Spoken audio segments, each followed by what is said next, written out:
Bienvenidos a este nuevo espacio del Ministerio Público en el que le damos a conocer importante información de su interés. En esta ocasión nos acompaña el licenciado Eddie Rodríguez, fiscal de sección adjunto de la Fiscalía contra el Delito de Extorsión, con quien discutiremos el tema de la extorsión. Bienvenido, licenciado, a este espacio. Muchas gracias, María José. Licenciado, para ampliar un poco sobre la extorsión, si nos pudiera contar en sí qué es la extorsión. Sí. En principio, pues el delito de extorsión se encuentra regulado en el artículo 261 del Código Penal y este establece que quien para procurar un lucro injusto lo puede hacer directamente o a través de una tercera persona, a través de ejercer cierta violencia. Y en este caso, para obtener un beneficio de tipo patrimonial, esto obtenerlo a través de una posible víctima, en términos generales, ¿verdad? La pena de prisión está establecida como mínima de 6 años hasta un máximo de 12 años, ¿verdad?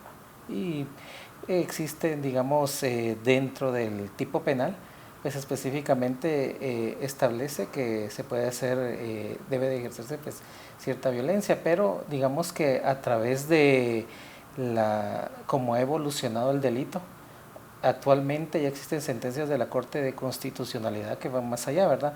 Y tipifican el delito de extorsión como un delito pluriofensivo, que no únicamente afecta al patrimonio de la víctima, sino que también va más allá, que afecta a la psicología, inclusive la vida, ¿verdad? Y la libertad de las personas.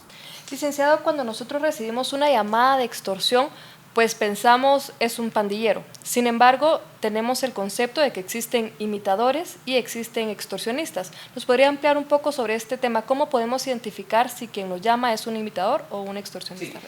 De hecho, a lo largo de la metodología y del tiempo que ya funcionó la Fiscalía contra el Delito de Extorsión, que ya son casi 10 años, ¿verdad? Hemos nosotros establecido ciertas características. Lo que usted dice es muy puntual. ¿En qué sentido? Nosotros hemos detectado que las pandillas utilizan cierto lenguaje o lenguaje coloquial, si usted lo quiere ver así, mientras que los imitadores en muchas oportunidades se aprovechan de las situaciones que pasan o los acontecimientos que pasan día a día. Por ejemplo, las pandillas, ellos por lo general se refieren con términos específicos, es decir, cuando abordan una víctima, decir, mira, te vamos a imponer una renta, nos vas a pagar cierta cantidad de entrada y una cantidad semanal, quincenal o mensual, mientras que los imitadores, por ejemplo, que lamentablemente ocurra, un ejemplo muy básico podría ser que le den muerte a una persona y el imitador llama a su posible víctima y le dice, mira, el muerto o la persona muerta de tal o X lugar, nosotros fuimos y si no nos pagaste va a suceder esto. Sin embargo, los imitadores utilizan cierta modalidad, es decir, exigir un único pago. O muchas veces la metodología o la exigencia o la manera que utilizan para exigirle a la víctima es decirle que los contrataron un enemigo de la posible víctima o un familiar y que ellos al realizar su investigación observaron que la posible víctima es una buena persona y que únicamente le van a cobrar cierta cantidad de dinero por la vigilancia que realizaron y por el personal que movilizaron para darle posible muerte a la víctima. Licenciado, ustedes han obtenido como Fiscalía sentencias muy relevantes y buenas.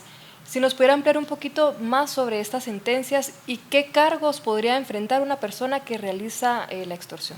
Sí, de hecho, una de las sentencias relevantes que se obtuvo en la Fiscalía fue precisamente contra la Rueda del Barrio, es decir, los líderes máximos de la pandilla del barrio 18. Ellos, inclusive Aldo Dupier Ochoa, alias el Lobo, el líder máximo de la pandilla del barrio 18, tuvo una sentencia de más de 1000 años en esa oportunidad y otros integrantes también, ¿verdad? Cerca de 800, 700 años. Fueron condenados por delito de asesinato, asociación ilícita, entre otros. También se obtuvo en el 2022 una sentencia muy relevante que fue contra 145 pandilleros de la clica de los Crazy Gangsters, siempre de la pandilla del barrio 18. En esa oportunidad fueron condenados por el delito de asesinato, conspiración para el asesinato, obstrucción extorsiva de tránsito, exacciones intimidatorias y de igual contra integrantes de la Mara Salvatrucha. También contra líderes se han obtenido sentencias que van más allá de 100 años, 80 años.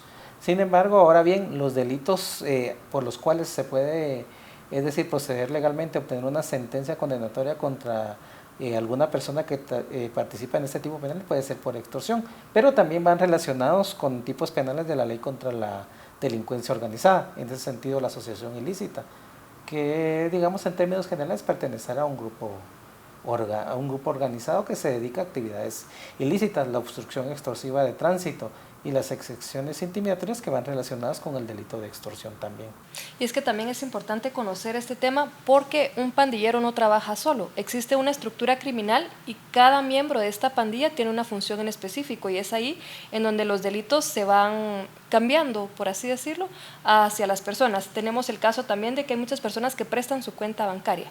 ¿Qué pasa con esas personas que quizás no son las que llaman para exigir el dinero, sin embargo sí son quienes recepcionan estas cantidades dinerarias en sus cuentas bancarias? Sí, de hecho la Corte de Constitucionalidad ha emitido varias sentencias. ¿En qué sentido? Digamos que se les considera como autores del delito de extorsión a aquellos que han proporcionado sus cuentas. ¿Y esto por qué? Porque la cuenta bancaria ha sido el medio idóneo para obtener, en este caso, la exigencia que se les hace a las víctimas. Ahora bien, dentro de las pandillas, específicamente la pandilla del Barrio 18 y la Mara Salvatrucha, se ha podido establecer que estas personas que proporcionan sus cuentas bancarias ocupan el último escalafón dentro de la organización criminal. A estas personas se les denomina como paros o colaboradores. Es decir, que la única función de ellos es prestar las cuentas bancarias. Y de hecho, ya existe mucha jurisprudencia en cuanto a que en este tipo de delito en particular, las personas que participan cumplen distintas funciones o roles. Es decir, unos se encargan de llamar, otros de entregar los teléfonos a las víctimas si fuera el caso, y otros de proporcionar sus cuentas bancarias, de sacar el dinero y entregarlas, digamos, a los líderes de las organizaciones criminales. Pero estas personas también se ven beneficiadas hasta cierto punto con estas cantidades de dinero. Sí, de hecho, dentro de las investigaciones que nosotros hemos realizado, y de hecho puedo hablar porque ya existe sentencia ejecutoriada, es precisamente en este caso de donde se condenaron a 145 integrantes de la clica Los Crazy Gangsters de la pandilla del Barrio 18, obtuvimos una información de un exintegrante y él nos indicaba que por cada 1,000 quetzales que eran recepcionados en una cuenta bancaria, digamos el beneficio que obtenían las personas que proporcionaban sus cuentas era un 10%, es decir, por cada 1,000 quetzales, 100 quetzales. Es decir, que si reciben un beneficio por proporcionar sus cuentas. Sin embargo, al momento de prestar su cuenta, consideran ellos que no están cometiendo algún delito, pero les sale finalmente más caro el tema de defenderse ante un proceso penal como tal, porque incluso pueden ir a la cárcel por prestar la cuenta. Sí, es decir, porque digamos las pandillas no solo por el hecho de darles ese beneficio digamos de cierta cantidad de dinero al ingresar a sus cuentas, también la pandilla les ofrece a estas personas algún tipo de protección, o es decir, alguna facilidad para que, digamos, si tienen algún tipo de comercio, si lo queremos ver así, que ese comercio pues, no sea objeto de extorsión. Licenciado, ¿cómo es el proceso para interponer una denuncia ante el Ministerio Público? Esto quiere decir, si yo soy víctima de extorsión, para empezar, muchas veces las víctimas tienen miedo a denunciar porque piensan que pues, van a tener represalias de las personas que las están extorsionando, pero es importante que usted nos explique cómo es el proceso desde que la persona llega o realiza la llamada a la línea 1574 o llega a una sede del Ministerio Público a presentar su denuncia. Sí, de hecho la metodología que hemos implementado en la Fiscalía contra el Delito de Extorsión, precisamente aquí en el edificio Gerona, contamos con una oficina de atención permanente exclusivamente para recibir, atender a víctimas que son objeto de extorsión. Nosotros lo que utilizamos es principalmente es darle una atención, tratamos de atender a las personas de la mejor manera posible para que se vayan satisfechas con el servicio que presta la institución, pero principalmente nosotros les indicamos que les reservamos los datos. Esto aplicando la figura del artículo 217 del Código Procesal Penal, y con esto nosotros le garantizamos a las víctimas que sus datos no van a ser ventilados o no van a ser conocidos, en este caso, con los posibles responsables que más adelante pues, se solicite una posible orden de aprehensión, sino que únicamente van a ser de conocimiento del fiscal y en este caso del juez que controla la investigación y posteriormente del tribunal que emite una sentencia, ¿verdad? Y de hecho pues se le da la asesoría personalizada. De hecho, contamos aquí también con un agente de Dipanda, ¿verdad?, que él nos apoya en cuanto al asesoramiento o negociación, si la víctima considera que no se siente preparada para realizar la negociación. Pero de igual manera, si tenemos una alta certeza de que se trata de un imitador, de igual manera se le da la asesoría a las víctimas en ese momento, indicándole de que no pague, ¿verdad?, por tratarse de un imitador. Licenciado, esto es cuando las personas ponen la denuncia, pero seguido de la denuncia inician las investigaciones por parte del Ministerio Público, ustedes realizan su trabajo de campo y es ahí donde se realizan las diligencias de allanamiento para localizar y lograr la captura de estas personas, por supuesto en coordinación con la PNC. ¿Cuántos extorsionistas han sido capturados en el 2024 y cuántas órdenes han sido giradas, solicitadas por el Ministerio Público para que estas personas sean capturadas? Sí, actualmente, digamos, hasta la fecha, la Fiscalía ha solicitado 1.095 órdenes de aprehensión, de las cuales a la fecha se han ejecutado 855. De hecho, todavía pues quedan pendientes que se ejecuten. Por otro lado, digamos, siempre la metodología de la Fiscalía es, en este caso, hacerle justicia a las distintas víctimas, más allá, digamos, de que exista o que, digamos, la percepción de la población es que muchas veces se piensa de que se capturan y se dejan libres al otro día a las personas que son aprehendidas. Sin embargo, pues esto es un proceso, ¿verdad? De hecho, nosotros tenemos un alto porcentaje de que, digamos, todos los operativos que realizaron, casi puedo asegurar que en un 100% son ligadas a proceso y se obtiene una sentencia condenatoria. Esto quiere decir, licenciado, que entonces ustedes han solicitado ante los órganos competentes un poco más de 1.000 órdenes de aprehensión.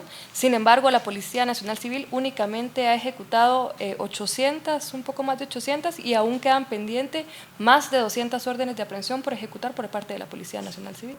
Sí, de hecho, como comentábamos, ¿verdad? Se han hecho las gestiones, digamos, no obstante que ha habido un buen trabajo interinstitucional, sin embargo, digamos, ya le compete a la policía la ubicación de las distintas órdenes que tienen una orden de aprehensión pendiente de ejecutar para realizarla efectivamente, ¿verdad? Licenciado, y cuando se obtienen las sentencias condenatorias también hablamos de reparaciones dignas. ¿Qué es una reparación digna, licenciado? Y si nos pudiera contar más o menos cuáles han obtenido ustedes. Sí, de hecho nosotros, digamos, al concluir un debate oral y público, pasamos a la siguiente fase, que es la fase de la reparación digna.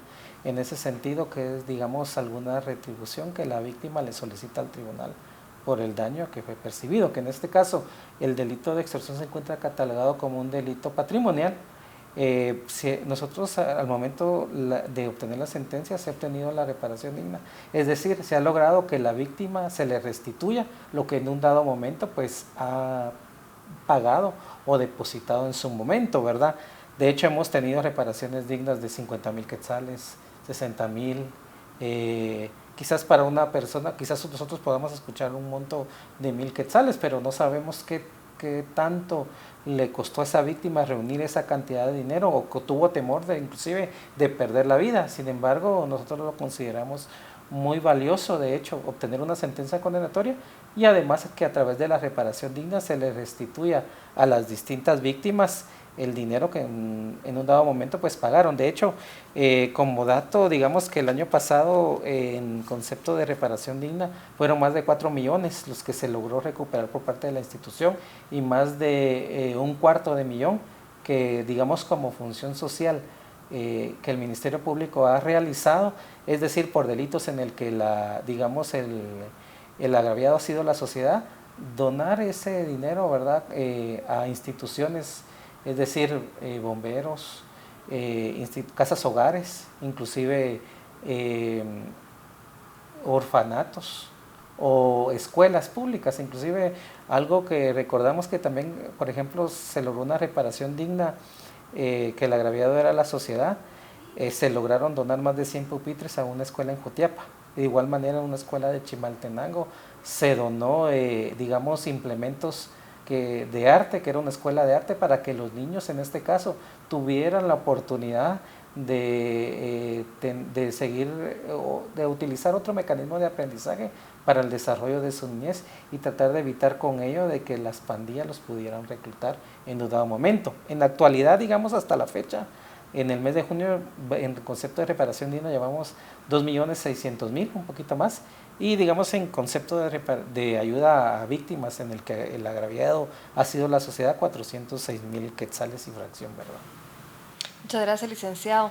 Muchas veces lo que usted comentaba anteriormente, se realizan las capturas y las personas piensan, bueno, ya mañana van a salir, pero esto no es así, esto conlleva todo un proceso. Si nos pudiera explicar cómo es el proceso legal contra un extorsionista, desde que se recibe la denuncia, la primera declaración, etapa intermedia y todo lo que conlleva este proceso legal. Sí, de hecho, por ejemplo, cuando se recepciona la denuncia, lo que platicábamos al inicio, digamos la primera acción que realizan nuestros fiscales es identificar si se trata de pandillas o de un imitador, o bien crimen organizado, ¿verdad? En este caso, si tenemos un alto porcentaje y tenemos la certeza que es un imitador, ¿qué es lo que promovemos? Que la víctima no pague.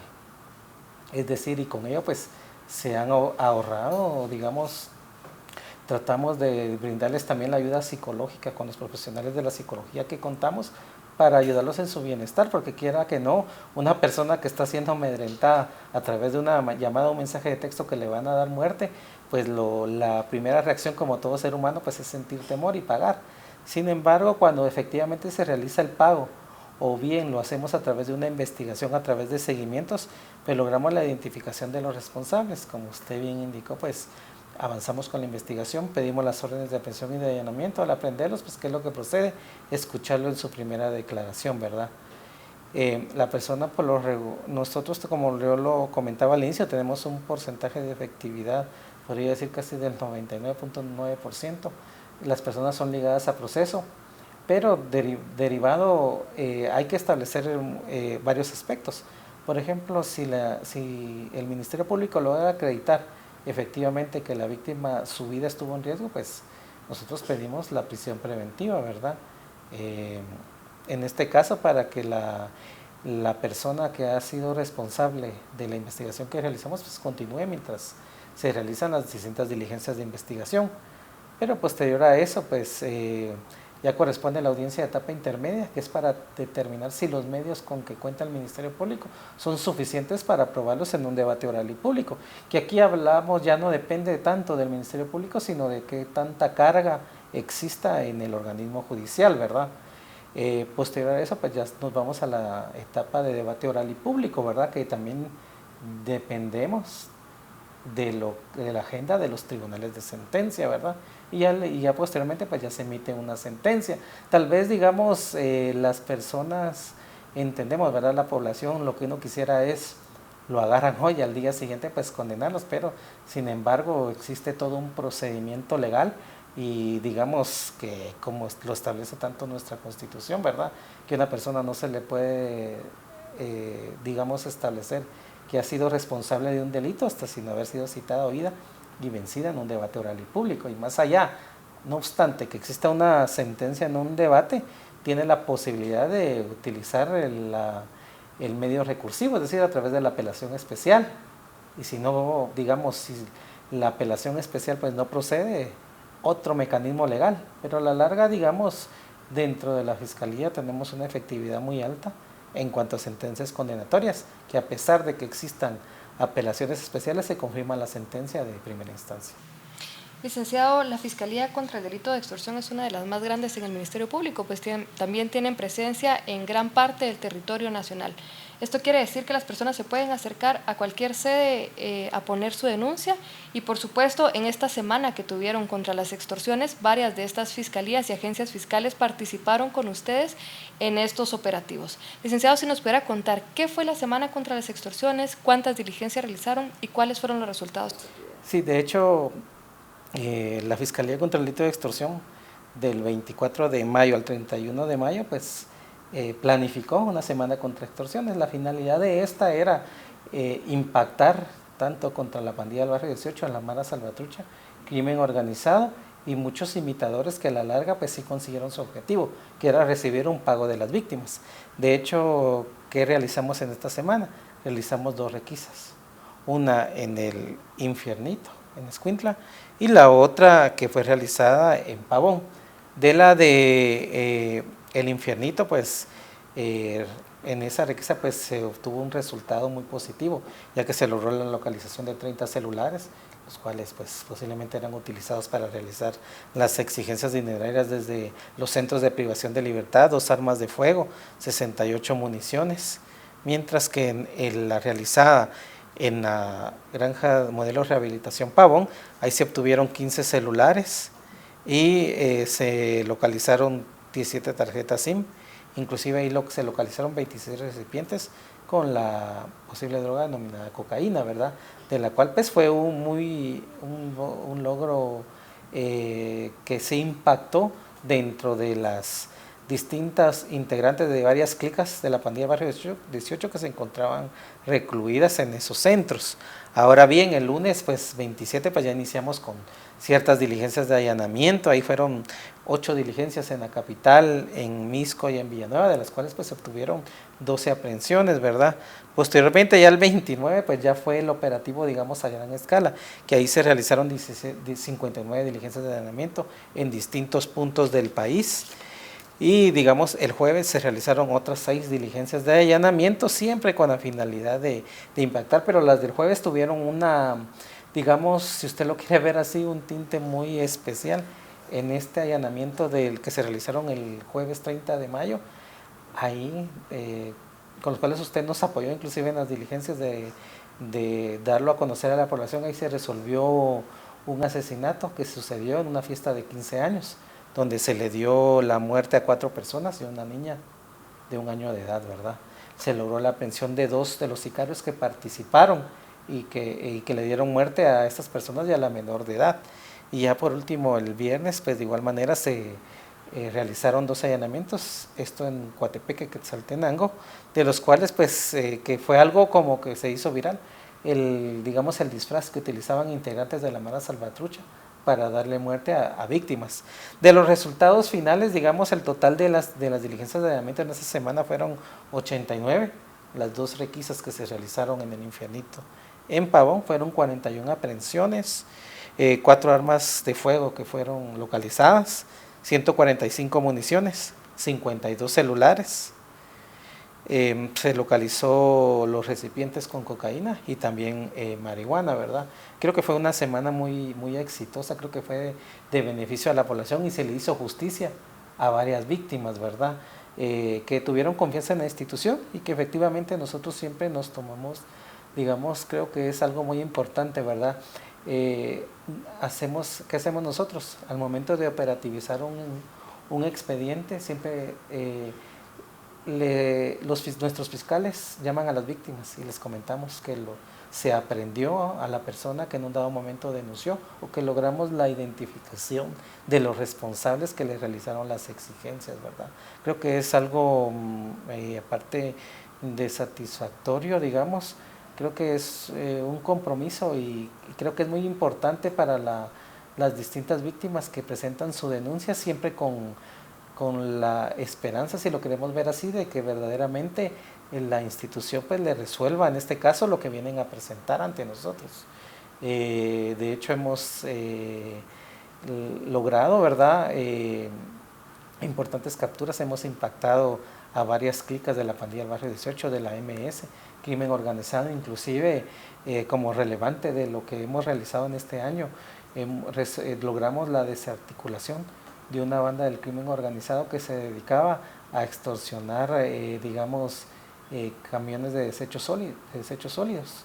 Logramos la identificación y la desmantelación de esta organización, ¿verdad? Resolvimos varios expedientes relacionados a este tipo de víctimas que se relacionan a esta actividad comercial. Licenciado, y es que estos resultados, por supuesto, son un éxito gracias al trabajo que realiza todo el personal fiscal del Ministerio Público, pero también es un resultado que se le puede atribuir a los valientes guatemaltecos que han interpuesto sus denuncias y que han decidido no pagar las extorsiones y darle seguimiento a sus casos. Y por supuesto, el compromiso que tiene la Fiscalía con ellos de resguardar su integridad, de brindarles la protección que necesitan desde el momento en que interponen la denuncia hasta que culmina el proceso penal y por supuesto todo el trabajo que ustedes realizan. Este mes todos los guatemaltecos trabajadores reciben el bono 14, que finalmente es un alivio para los bolsillos de todos los buenos trabajadores, pero que también viene siendo un alivio para los extorsionistas. ¿Por qué? Porque ellos desde ya empiezan a realizar las exigencias dinerarias por este bono 14, pues saben que muchos lo reciben. Licenciado, ¿qué recomendación puede brindar usted a la población guatemalteca para que no pague este dinero que finalmente es fruto del gran esfuerzo que realizan? Sí, de hecho, creo que gran parte o en gran parte del apoyo que nos ha dado el Departamento de Información y Prensa es promocionar o darle a conocer, digamos, la metodología que la Fiscalía implementa, principalmente, ¿verdad?, para que digamos, las víctimas se sientan confiadas de que se le va a dar seguimiento a su denuncia. En segundo lugar, que exista esa cultura de denunciar.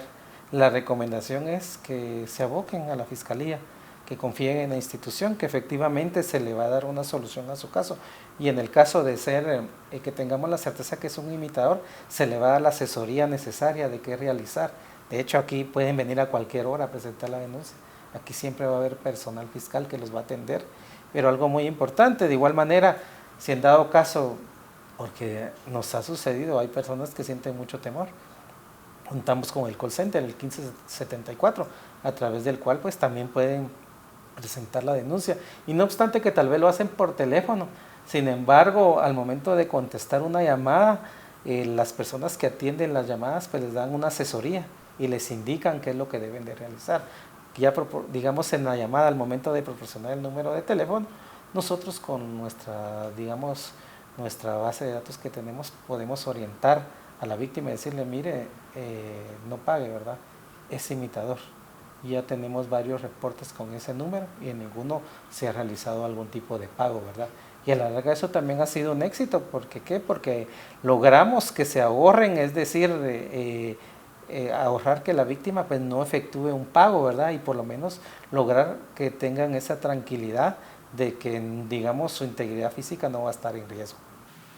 Así es, licenciado. Así es que si usted es víctima de extorsión, recuerde que puede interponer su denuncia a través de la línea 1574 en cualquiera de las sedes fiscales ubicadas en todo el territorio nacional. También contamos con la página web www.mp.gov.gt